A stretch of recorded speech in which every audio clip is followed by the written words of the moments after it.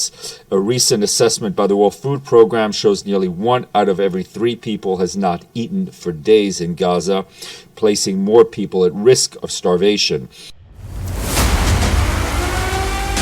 Gaza के बाद Beirut और ईरान में जो एयर स्ट्राइक हुई उसमें छोटे बंकर बस्टर बम इस्तेमाल किए गए हैं। ऐसे बम जो कई फीट की गहराई तक कंक्रीट का बंकर तोड़कर धमाका करते हैं। ईरान पर ऐसे हजारों बम गिराए गए जिनकी सप्लाई सीधे अमेरिका से की गई और अब भी जारी है।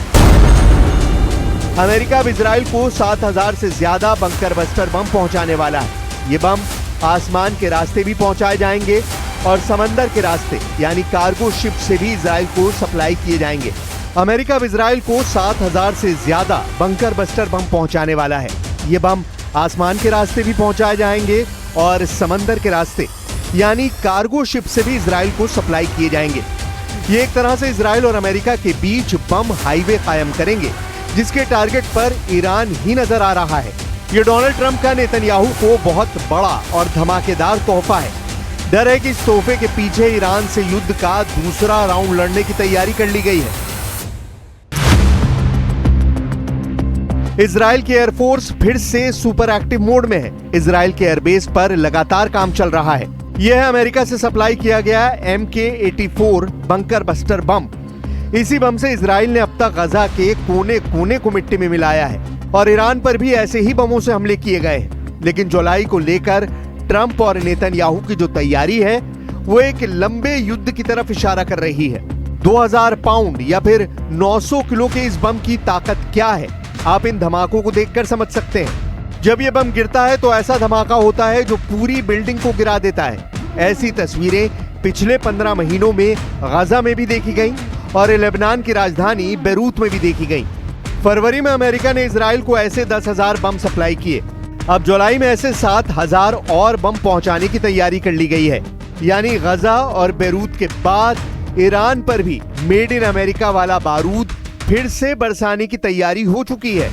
फिलहाल इजराइल की एयरफोर्स फिर से सुपर एक्टिव मोड में है। इजराइल के एयरबेस पर लगातार काम चल रहा है और ये बात साबित करती है कि इजराइल की युद्ध वाली तैयारी पूरी है। नेतन्याहू पहले ही कह चुके हैं कि उनके सामने 1-2 नहीं बल्कि 7 फ्रंट हैं। इजराइल के सामने हमास फ्रंट भी खुला हुआ है। इजराइल के 23 बंधक अब भी हमास के कब्जे में हैं। इजराइल के सामने लेबनान का फ्रंट भी है, लेकिन असली लड़ाई तो अभी बाकी है। ट्रंप से मुलाकात के बाद नेतन्याहू क्या करने जा रहे हैं, इस बारे में या तो वो जानते हैं या फिर डोनाल्ड ट्रंप, जिनको नेतन्याहू अब नोबेल शांति पुरस्कार के लिए नामित भी कर चुके हैं। तो यहां पर रुकेंगे।